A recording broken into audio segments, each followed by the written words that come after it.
弟兄姊妹平安，今天是2025年的3月4号。今天的经文是诗篇35篇11节到28节，以西结书第1章第1节到第2章的第1节，使徒行传第10章23节到33节。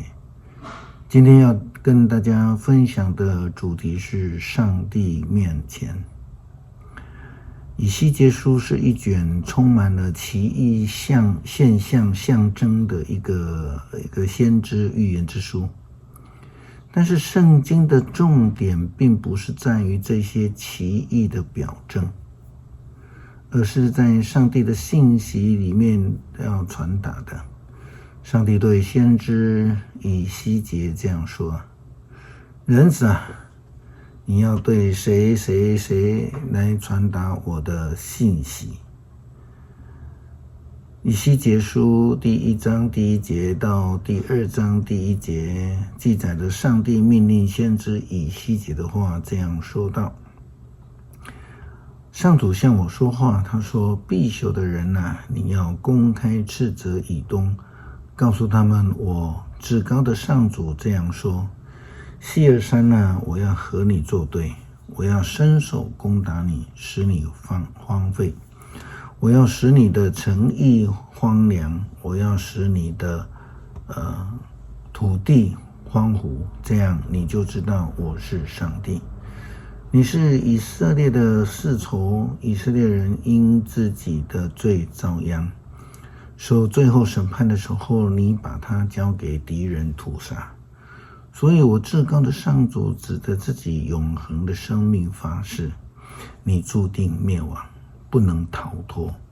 你犯了凶杀的罪，血价必须用血偿还。我要使西尔山彻底荒废，杀死所有路过的那里的人。我要使以东的群山遍地失守，使山丘山谷溪流填满了阵亡的人。我要使你永远荒芜，再也没有人住在你的城镇，这样你就知道我是上主。虽然我上主是犹大和以色列两国的上帝，你竟敢说他们是你的，要并吞他们的领土。所以我至高上主指着自己永恒的生命发誓：你怎样愤恨、嫉妒、厌恶我的子民，我也要照样的对待你。他们要知道，我这样惩罚你是替他们伸冤。那时你就知道，我上主曾经听见你轻蔑地说：以色列的群山都荒废了，要归你并吞。你疯狂自大的毁谤我的话，我都听见了。至高的上主说：我要使你荒凉。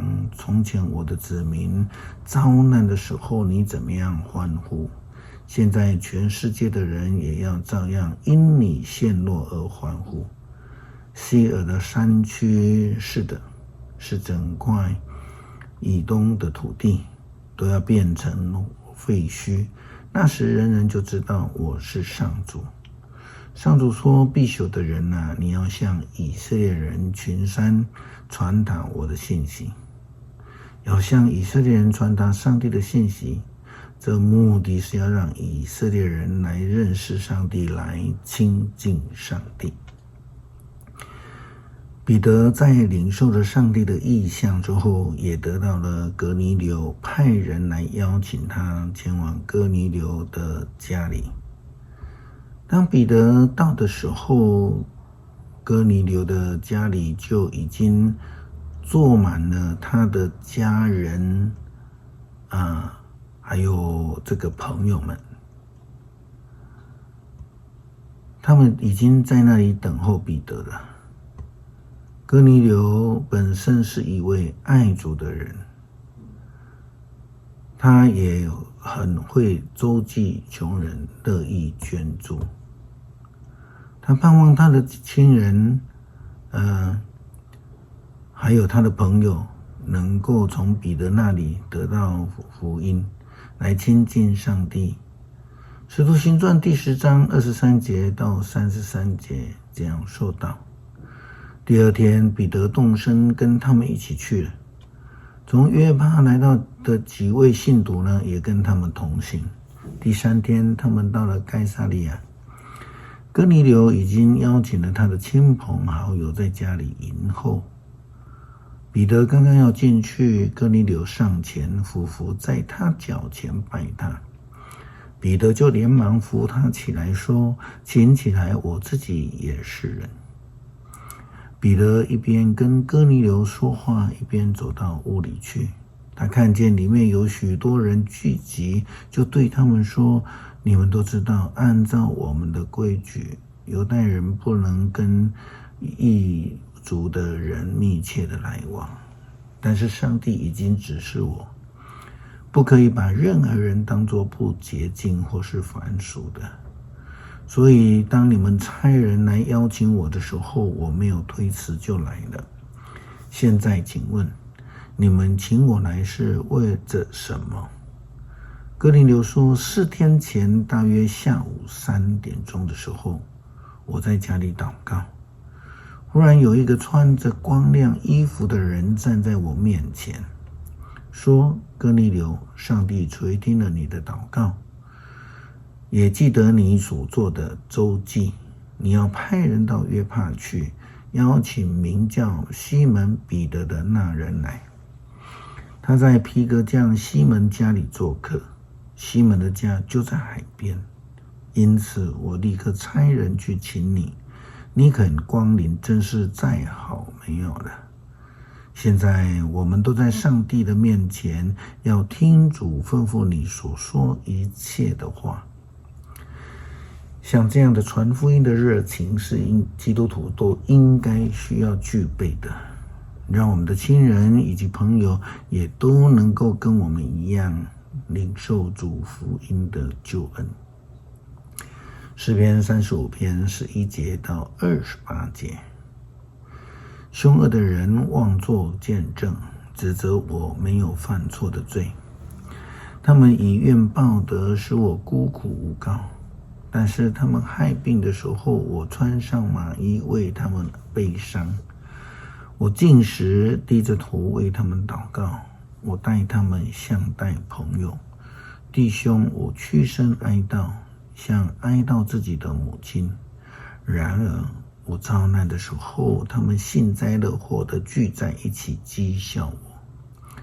陌生人击打我，不断地攻击我，正像残忍的人戏弄脖子。他们向我咬牙切齿，恨恶我。上主啊，你做事不理要到几时呢？求你救我脱离他们的迫害，从这群狮子口中抢救我的生命。这样，我要在聚会中感谢你，我要在会众的面前歌颂你。别容许撒谎的仇敌因我的失败沾沾自喜，别容许无故恨我的人因我的痛苦挤眉弄眼。他们不说友善的话，却造谣重伤爱和平的人。他们张口诬告，啊哈，我们亲眼看见了。但上主啊，你看见了，求你不要缄默。主啊，求你不要远远地站着不理我。上帝啊，求你醒来为我辩护。主啊，求你起来为我伸冤。上主，我的上帝啊，求你照你的公义宣判我无罪。求你别容许我的仇敌向我夸耀，别容许他们想，啊哈，这正是我们想要的。别容许他们说，我们已经把它吞灭了。愿那些幸灾乐祸的人都失败狼狈，愿那些自以为比我强的人都失望蒙羞。愿那些因见我被宣判无罪而快慰的人都欢乐歌唱。愿他们不断地说，那位喜见仆人成功的上主该受尊重。这样我就宣布你的公义，我要整天歌颂你。恳求上帝的圣灵来充满我们，使我们愿意来亲近你，得到你救恩的恩福。恳求上帝施恩赐福，使我们能够站立在主的面前，成为忠心的服侍者。祷告奉主耶稣基督圣名求，阿们。